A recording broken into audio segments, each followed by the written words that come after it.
اب ہم کھانا کھانے والے ہیں. اوکے.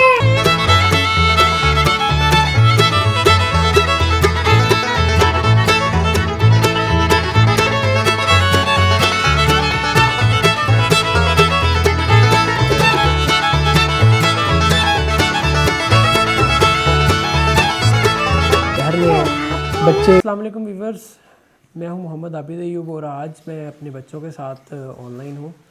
کرونا وائرس کی وجہ سے پوری دنیا میں لوگ اپنے گھروں میں مقید ہیں اور مختلف ایکٹیویٹیز جو گھروں میں کی جا سکتی وہی کر رہے ہیں. اسی طرح جب پاکستان اور پنجاب میں لاک ڈاؤن کا اعلان کیا گیا تو 2 دن سے ہم لوگ بھی گھروں میں ہیں اور اپنا ٹائم گھر میں ہی گزار رہے ہیں بچوں کے ساتھ. اور ایک حساب سے یہ وبا کے لیے تو اللہ تعالیٰ سے معافی مانگنی چاہیے کہ اللہ ہم سب کو اپنے حفظ و امان میں رکھے اور جلد سے جلد ہماری اس سے جان چھڑائے. اور دوسرا یہ ایک اچھا موقع ہے کہ آپ اپنے بچوں کے ساتھ اپنی فیملی کے ساتھ زیادہ سے زیادہ ٹائم گزاریں اور اپنے ٹائم کو پراپرلی یوٹیلائز کریں اپنی سیلف گرومنگ کے اوپر. اگر آپ کے پاس کرنے کا کوئی کام نہیں ہے تو آپ فوکس کریں کہ آپ اپنی ذات کو کیسے گروم کر سکتے ہیں. آپ اپنے گھر میں موجود اپنے بچوں کو، اپنی گھر والوں کو کس طرح کچھ نئے چیزیں سکھا سکتے ہیں. اسی سلسلے میں نے ایکٹیویٹی شروع کی کہ میں اپنے بچوں کو ڈیلی کوئی نہ کوئی سٹوری سناتا ہوں. تو جب آج کہانی سنا رہے تھے تو ہمیں آئیڈیا آیا کہ کیوں نہ ہم اس سٹوری کو ریکارڈ کر لیں اور باقی بچوں کے لیے اور باقی لوگ بھی اس سے استفادہ حاصل کر رہے. تو آئیے آج ہم اپنی سٹوری کا آغاز کرتے ہیں. آج ہم پڑھیں گے خواجہ حسن بصری رحمۃ اللہ علیہ کے بارے میں، جو کہ تابعین میں شمار ہوتے ہیں اور بڑے ہی جید علماء کرام میں ان کا نام آتا ہے. اور ان کا یہ جو تذکرہ ہم پڑھ رہے ہیں، یہ میرے پاس بک ہے کسل الاولیاء، اس سے اس بک سے جو بھی انفارمیشن ہوگی اس بک سے ہم پڑھیں گے. السلام علیکم بچوں، کیسے ہیں بچوں؟ وعلیکم السلام. ابیہا کون ہے؟ میں ہوں. یہ میری بیٹی ہے ابیہا، اور ایان یہ میرا بیٹا بڑا ایان. تو یہ دونوں بڑے شرارتی بچے ہیں، مگر کوشش کروں گا کہ یہ ویڈیو میں ذرا کم شرارتیں کریں. ٹھیک ہے بچوں؟ آپ شرارت کرنا چاہو تو کر سکتے ہو، کوئی مسئلہ نہیں ہے. اچھا، آج ہم بات کریں گے حضرت خواجہ حسن بصری رحمۃ اللہ علیہ کی، جو کہ نسلاً ایک حبشی تھے. خواجہ حسن بصری کی والدہ ماجدہ جو تھیں وہ ام سلمہ رضی اللہ تعالیٰ عنہ کے گھر کنیز تھیں، اور ان کی پیدائش جو ہے 21 ہجری کو ہوئی. اور جب حضرت حسن بصری رحمۃ اللہ علیہ پیدا ہوئے تو ان کی والدہ نے ان کو گود میں اٹھایا اور حضرت عمر رضی اللہ تعالیٰ عنہ کے پاس لے آئیں اور ان سے کہا کہ ان کا کوئی نام رکھیں. حضرت عمر رضی اللہ تعالیٰ عنہ نے جب ان کو دیکھا تو ان کا نام حسن تجویز کیا اور کہا کہ کیونکہ یہ بہت پیارا ہے اس لیے اس کا نام حسن ہونا چاہیے. حضرت خواجہ حسن بصری رحمۃ اللہ علیہ نے حضرت ام سلمہ کے گھر میں پرورش پائی اور آپ ہمیشہ ان کے لیے دعا فرمایا کرتی تھی کہ اے اللہ حسن کو مخلوق کا رہنما بنا دے.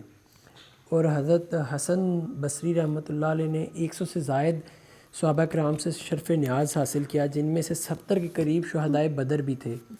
ایک دفعہ حضور اکرم صلی اللہ علیہ وآلہ وسلم حضرت ام سلمہ کے گھر تشریف لائے تو انہوں نے حسن بصری رحمۃ اللہ کو آپ صلی اللہ علیہ وآلہ وسلم کی گود میں ڈال دیا. تو آپ نے گود میں لے کر ان کے لیے بلائی کی دعا فرمائی. آپ نے ایسے وقت میں آنکھ کھولی جب تمام اولو العزم اور برگزیدہ صحابہ کرام حیات تھے اور سونے پہ سہاگا کہ آپ کی پرورش ازواج مطہرات کے سائے میں ہوئی. اللہ تعالیٰ کا احسان کہ اللہ تعالیٰ نے آپ کو ذہنی صلاحیتوں سے نوازا تھا، اور ان تمام حالات کا یہ مثبت نتیجہ برآمد ہوا کہ علم و عمل، فضل و کمال، زہد و تقوی اور تمام اخلاقی اور روحانی کمالات، ان میں کوئی بھی ایک ایسی چیز نہ تھی جس سے آپ مستفیض نہ ہوئے ہوں. اچھا، آپ خواجہ حسن بصری کے بارے میں بچوں کہا جاتا ہے کہ وہ بہت ہی فصیح و بلیغ تھے. فصیح و بلیغ سے مراد ہے وہ بڑے اچھے بولنے والے تھے. جب وہ تقریر کرتے تھے تو لوگ ٹھہر کر ان کو سنتے تھے اور لوگوں پر ان کے لب و لہجے کا، ان کے الفاظ کا بہت اثر ہوتا تھا. لوگ ان کو بہت زیادہ پسند کیا کرتے تھے.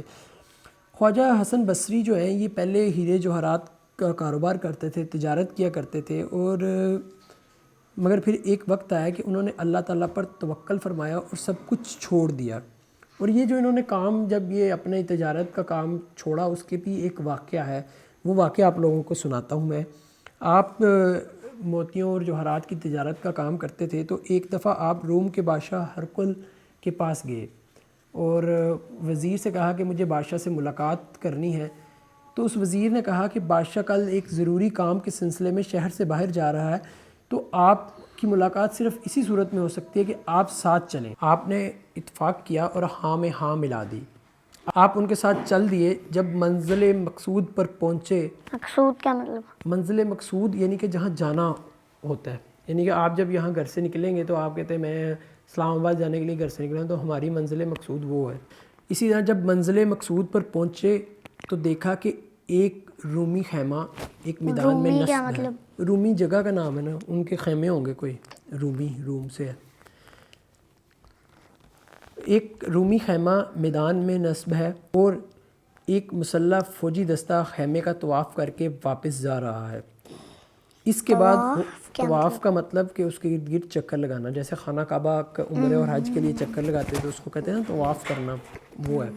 اور عقیدت سے چکر لگاتے ہیں اس کو طواف کہتے ہیں۔ اس کے بعد حکماء و فلاسفر، منشی حضرات اور دیگر لوگوں نے خیمے کا طواف کیا۔ اس کے بعد تقریباً 200 کنیزوں اور لونڈیوں نے بھی خیمے کا طواف کیا، جن کے ہاتھوں میں جواہر و لال کے تھال تھے۔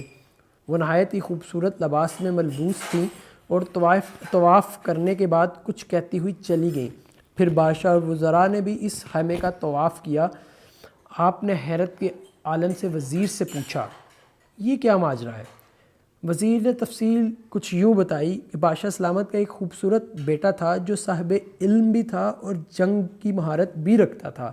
وہ بہترین سپہ سالار تھا۔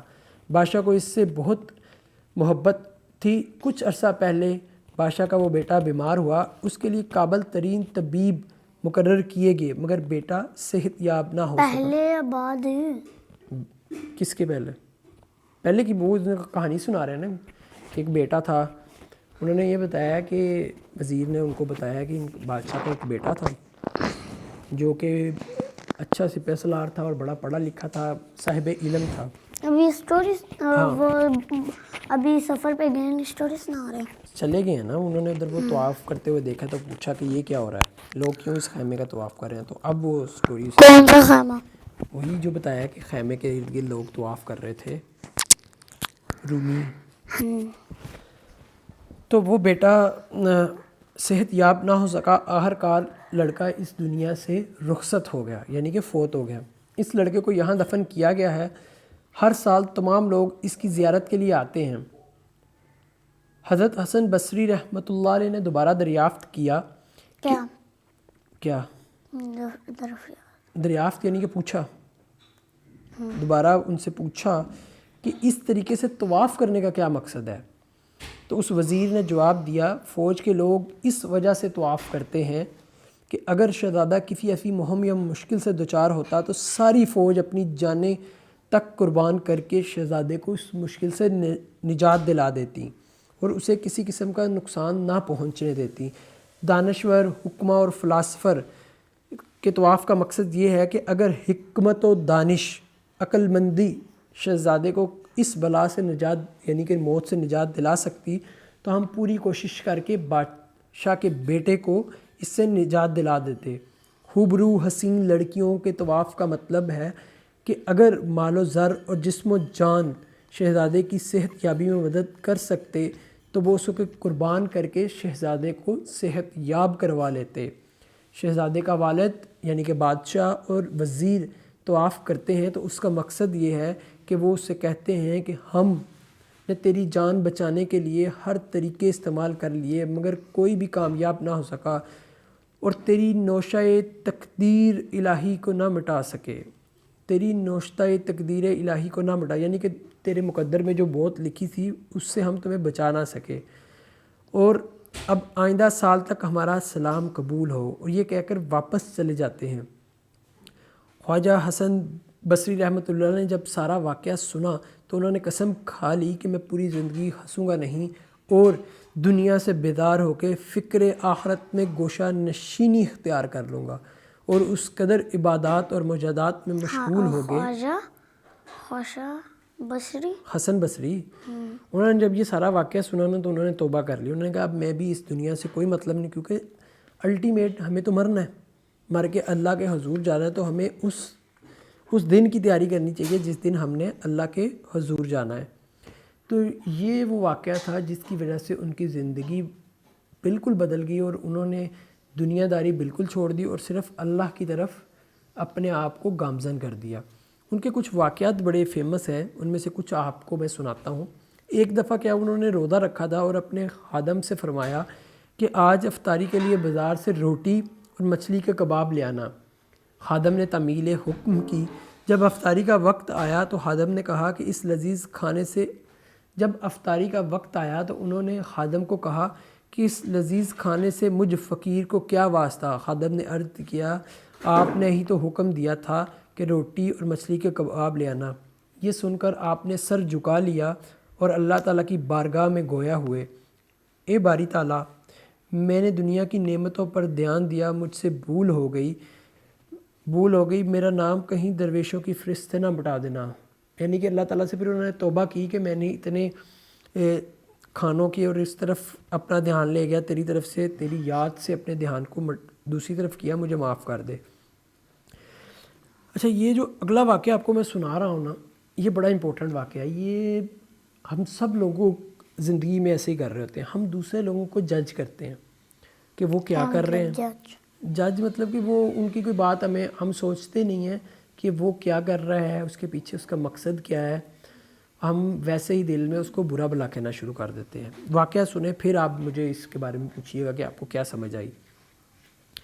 ایک مرتبہ خواجہ حسن بصری درائے دجلہ کے کنارے ٹہل رہے تھے۔ وہاں ایک حبشی کو دیکھا جو ایک عورت کے پاس بیٹھا تھا اور اس کے پاس ایک بوتل تھی شراب کی۔ جی بچے، اس کو چھوڑ دو، آپ دھیان سے سنو۔ اور وہ اس میں سے خود بھی شراب پی رہا تھا اور اس عورت کو بھی پلا رہا تھا۔ آپ کو اس کا یہ فعل بہت ہی ناپسندیدہ لگا اور دل میں خیال گزرا کہ یہ کتنا برا انسان ہے، مگر پھر فوراً آپ کے دل میں خیال آیا اگرچہ یہ شراب پی رہا ہے مگر ہو سکتا ہے یہ مجھ سے بہتر ہو۔ پھر دوبارہ خیال آیا کہ یہ مجھ سے بہتر کیسے ہو سکتا ہے، یہ تو حرام چیز شراب پی رہا ہے۔ ابھی وہ انہی خیالوں میں مگن تھے کہ انہوں نے وہاں دیکھا کہ پاس ہی ایک کشتی ڈوبنے لگی۔ پانی میں دریا کے کنارے تھے تو انہوں نے دیکھا کہ ایک کشتی ڈوب رہی ہے جس میں کچھ لوگ بھی بیٹھے ہوئے ہیں اور وہ بھی ڈوبنے لگے۔ وہ شخص وہاں سے اٹھا، دریا میں کودا اور لوگوں کو بچانے لگا، اور اس نے اپنی کوششوں سے تمام انسانوں کو، کشتی میں جو لوگ تھے، چند لوگ سوار تھے، ان کو بچا کے باہر لے آیا۔ جب اس نے انسانوں کو بچا لیا تو یہ دیکھ کر آپ نے اپنے خیال سے رجوع کیا اور تمام عمر اپنے سے کسی کو کمتر نہ جاننے کا فیصلہ کیا۔ یعنی کہ آپ نے اپنے آپ سے پھر بات کی اور کہا کہ اب تم نے پوری زندگی کسی بھی بندے کو اپنے سے برا نہیں جاننا۔ یہ نہیں کہنا کہ وہ برا ہے اور میں اچھا ہوں، ٹھیک ہے نا؟ کبھی بھی ہمیشہ صرف اپنے تک رہو، اگلے بندے کو نہ دیکھو کہ وہ گناہ کر رہا ہے یا صحیح ہے۔ آپ کو کوئی حق نہیں ہے کہ اس کے اوپر کوئی فیصلہ صادر کریں۔ اس کے بعد وہ آدمی آپ سے مخاطب ہوا، اس آدمی کو بھی شاید یہ پتہ چل گیا، وہ آپ کی طرف آیا اور آپ سے کہنے لگا، حضرت آپ مجھے ملامت امیز آنکھوں سے دیکھ رہے تھے، میں نے اپنی جان کو خطرے میں ڈال کر 6 آدمیوں کو بچا لیا، آپ ذرا ایک کو تو بچا کر دکھاؤ۔ آپ اس کی باتیں سن کر حیران ہو گئے۔ پھر اس شخص نے دوبارہ کہا، اے مسلمانوں کے امام، بوتل میں شراب نہیں، پانی ہے، اور یہ عورت میری ماں ہے۔ یعنی کہ وہ جس چیز کے بارے میں ان کا خیال تھا کہ یہ بری چیز ہے، وہ تو پانی تھا، وہ کوئی بری حرام چیز نہیں تھی۔